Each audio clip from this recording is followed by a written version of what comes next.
မေကွန်းတဲ့ဗုဒ္ဓမြတ်စွာဘုရားရှင်အားနောက်ဆုံးဆုံးကပ်လှူသူမှာဘသူလဲ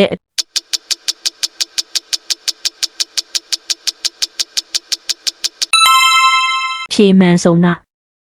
မေကွန်းနှင့်ခိုးသား900တို့၏ရိုက်နှက်ခြင်းကိုခံရပြီးပြိနိဗ္ဗာန်စံတော်မူခဲ့သူမှာမြည်သူလဲ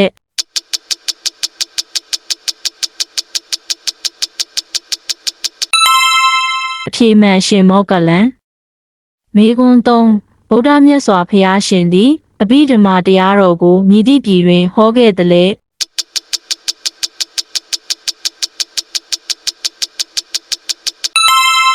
အဖြေမှန်တာဝတိန်သာမေကွန်းလေးဖျားလောင်းဖွားမြင်ချိန်တွင်ရွှေအိုးကြီးဘယ်နှလုံးပေါ်ခဲ့သည်လဲ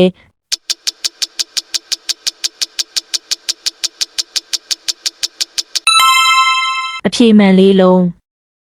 မေကွန်း5ဗုဒ္ဓဘုရားရှင်သည်မျက်ရည်သမားပုံနာထံမှမျက်မြည်မြကိုအလှခံခဲ့သည်လေ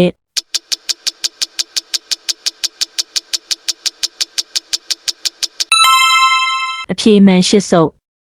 မေကွန်း6ဗုဒ္ဓ၏အမျိုးအနွယ်ကမြည်သည်လဲ